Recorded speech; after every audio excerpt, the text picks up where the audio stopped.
오늘도 클릭해주셔서 감사합니다. 구독과 좋아요 부탁드립니다.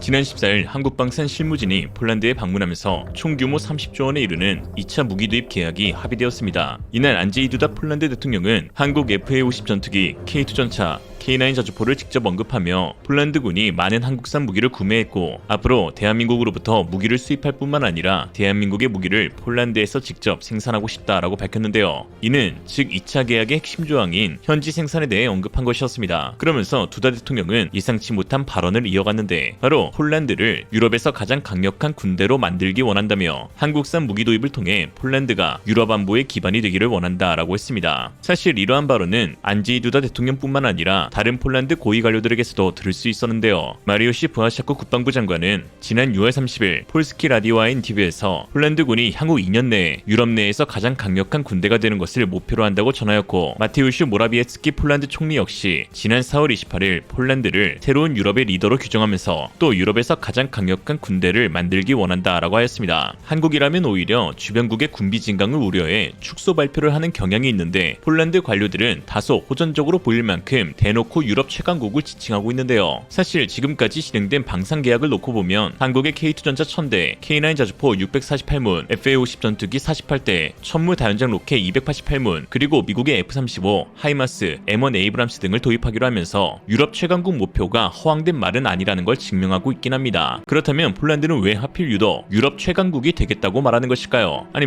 군사강국이나 방산강국 혹은 대대적 군비 증강이라는 표현도 있을 텐데요. 사실 여기에는 한 가지 함축된 또 다른 의미가 있습니다. 바로 독일로 보내는 무언의 압박인데요. 폴란드가 유럽 최강국이 되겠다는 발언을 할 때마다 긴장하고 있는 두 국가가 있죠. 우선 폴란드와 국경을 맞댄 우크라이나를 침공한 러시아, 그리고 또 다른 하나는 폴란드를 두 번이나 멸망시킨 과거가 있는 독일입니다. 폴란드의 유럽 최강국 발언 속내에는 독일을 넘어 라는 말이 숨겨져 있는 것입니다. 폴란드는 늘 독일보다 강력한 군대를 구축하길 원해왔습니다. 폴란드와 독일의 군사력을 비교하는 영상이나 뉴스들은 매달 폴란드 측에서 쏟아지고 있는데요. 안 그래도 한국과의 방산 계약이 체결된 후 폴란드 매체 W 프로스트는 폴란드군이 독일 연방군보다 더 강력해졌다라는 제목의 기사를 내보냈습니다. 매체는 최근 폴란드 군대가 현대화 사업에 막대한 예산을 투입하면서 K9 자주포, K2 전차, FA-50을 구매하였다며 이러한 폴란드 군대의 급속한 확장은 이미 세계 순위에 반영되어 있는데 최신 글로벌 파이어 파워 순위에서 폴란드는 24위에서 20위로 올랐고 같은 시기에 독일은 16위에서 24위로 떨어졌다라고 했습니다. 영국 매체 데일리 메일도 독일과 폴란드의 관계를 의식해서인지 영국은 독일보다 폴란드와의 관계를 우선시해야 한다며 이는 폴란드가 유럽 최대 군사강국이기 때문이다 라는 기사를 작성했는데요.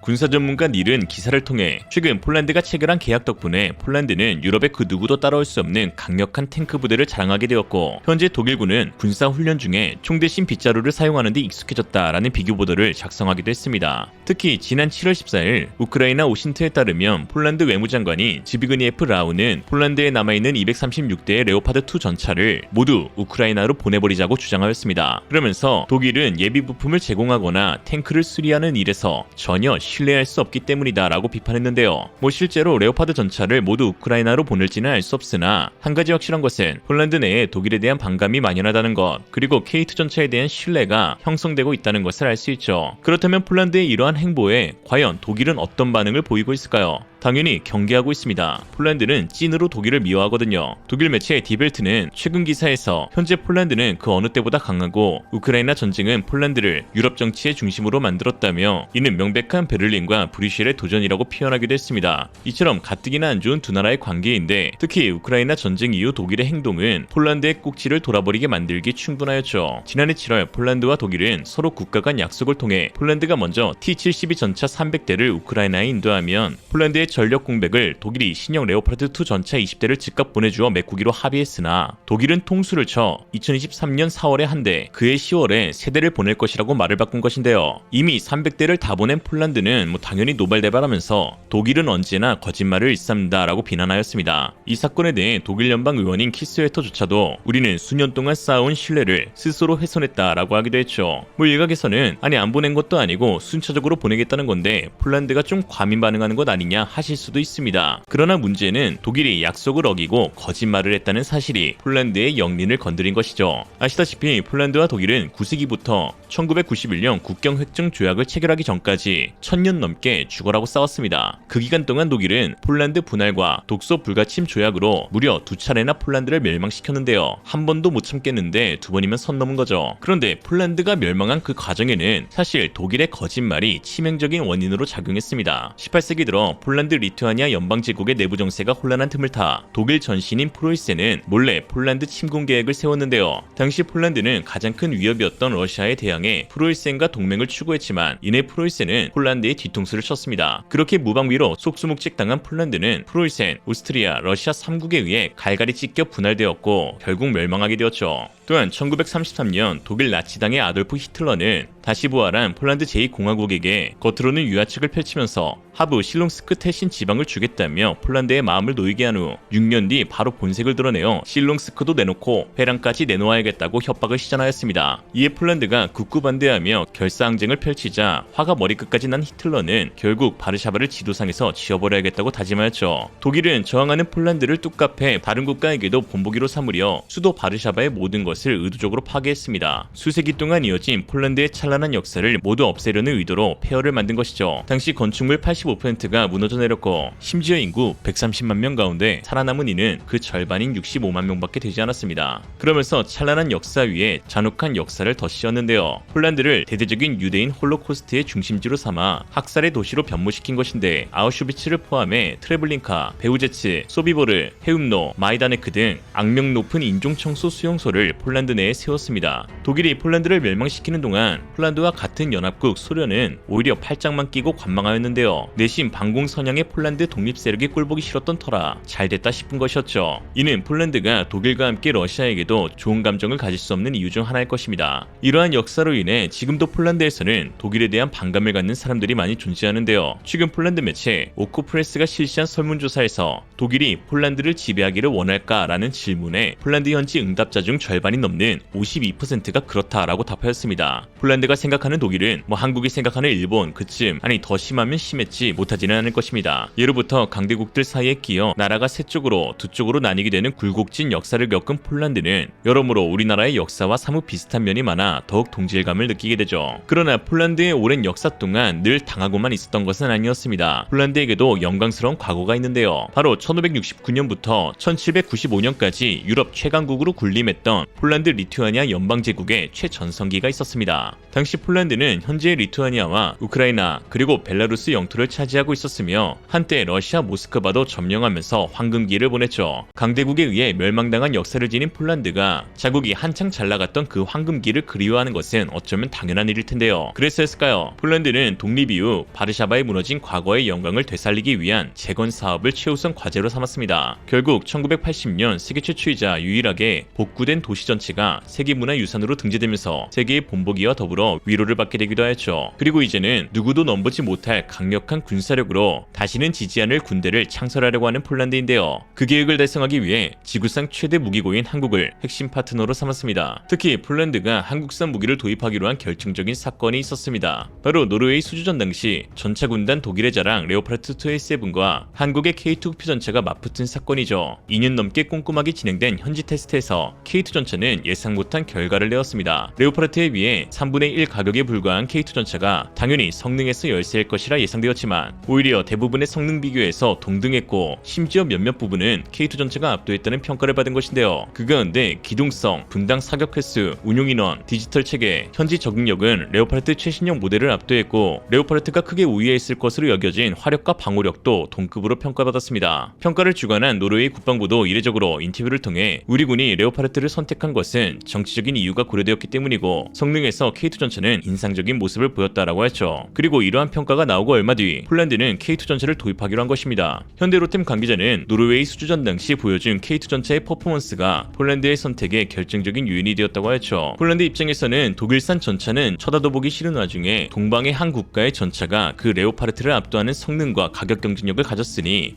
두 번 고민할 필요도 없이 선택한 것입니다. 한국산 무기로 독일을 넘는 유럽 최강국이 되겠다는 폴란드의 의지는 진심이었던 것이죠. 특히 현지에서 생산되는 K2PL은 폴란드 과거의 영광을 되찾게 해줄 새로운 최강의 정예대대가 될 것으로 보입니다. 16세기 무렵 유럽 전역을 벌벌 떨게 만들었던 폴란드 최강의 기병부대 윙드 후사르의 의지를 K2 전차 부대가 이어가고 있기 때문인데요. 동물의 탑승에 싸우는 군인을 뜻하는 기병, 현대전에서는 2차 세계대전 이후 전차의 등장으로 그 모습을 감췄지만 폴란드에는 그 정신만큼은 여전히 존재합니다. 폴란드의 기갑부대가 오래전 기병부대의 유지를 받들고 있기 때문인데요. 독일과 폴란드 국경선인 오데르나이세선에 위치한 제11기갑 기병사단의 휘장은 윙드 후사르를 뜻하는 투구와 날개가 그려져 있고, 특히 폴란드가 K2 전차를 인도받고 제일 먼저 배치한 곳이 러시아 칼리닝그라드 주와 맞닿은 브라니에보에 위치한 제9기갑 기병여단이었습니다. K2 전차와 윙드 후사르의 마병은 서로 닮아 있습니다. 튼튼한 쇠 갑옷으로 중무장하여 5m짜리 렌스로 긴 사거리를 이용해 적군을 무찔렀던 윙드 후사르는 오늘날 K2 전차의 타이 추종을 불허하는 기동성과 험지 운용 능력, 그리고 긴 사거리 및 기습 공격에 능한 모습이 닮아 있는데요. 사실 폴란드가 군 현대화 사업을 추진하면서 한국의 빠른 납기에 감사의 마음을 표하는 것도 윙드 후사르를 운용하면서 얻은 교훈에서 비롯된 것입니다. 폴란드는 제2차 세계대전 당시 독일의 급작스러운 침공으로 기갑부대의 현대화 사업이 결국 마무리되지 못했고, 극소수의 인원이 운용했던 7TP 경전차를 제외한 나머지 대다수의 군인들은 여전히 말을 타고 기병대로 전쟁에 임했습니다. 하필 2차 세계대전이 오늘날 주력 전차의 본격적인 데뷔전인 만큼 전차부대 개념이 생소했던 폴란드는 속수무책 당할 수밖에 없었는데요. 여기서 독일은 또 한 번 거짓말을 살포하는데 독일 전차의 장갑이 마분지로 만들어졌다는 헛소문을 내어 폴란드를 방심하게 만든 것입니다. 이쯤 되니 폴란드가 왜 유독 독일을 신뢰하지 못하는지 알 수 있을 것 같네요. 더 큰 문제는 독일의 그 말을 또 고지고대로 믿었다는 것이죠. 이에 폴란드 기병대는 돌격을 감행한 지 몇 분도 채 되지 않아 부대가 전멸하는 사태가 벌어졌습니다. 이는 이탈리아 중군 특파원인 인드로 몬타넬리의 기사를 통해서도 확인할 수 있죠. 당시 독일군 기록에 따르면 폴란드 기병 패잔병은 독일 수용소로 끌려가면서 마침 길가에 서 있는 독일군 전차를 두드려 보았다고 하는데요. 그제서야 철로 된 기계임을 깨달은 폴란드군은 눈물을 흘렸다고 합니다. 물론 폴란드 기병대는 그들이 그때 행할 수 있는 가장 기사다운 행동을 한 것이고, 이 영웅적인 행동은 당시 독일 지휘관이던 하인츠 구데리안마저 감동시켰다고 합니다. 무튼 이러한 아픈 역사를 통해 폴란드는 군 현대화 작업이 늦춰지는 것은 곧 국가의 생존에 직결되는 것임을 철저하게 깨닫게 되었죠. 이에 전통은 지키되 구시대적 사고에서 벗어나 첨단 디지털 무기체계로의 변환을 꿈꾸고 있는 폴란드는 최첨단 3.5세대 주력전차인 K2표에 윙드 후사러의 정신을 입각하여 최강의 기갑 기병부대로 육성하려 하는 것입니다. 폴란드군의 상징이자 승리의 상징이었던 윙드 후사르가 이제는 기갑 기병대대의 K2 전차로 이어지게 되는 것이죠.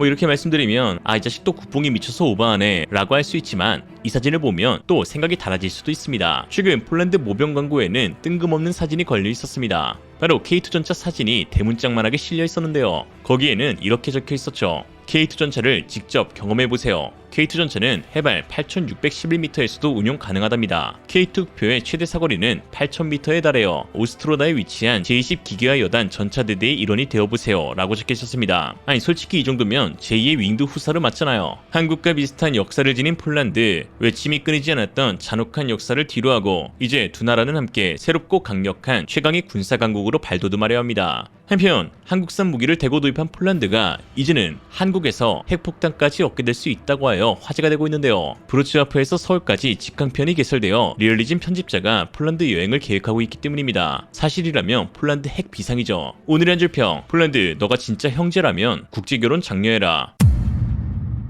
이상으로 리얼리즘이었습니다. 여러분의 생각은 어떠신가요? 현명하고 지혜로운 여러분의 의견을 지금 댓글에 남겨주세요. 감사합니다.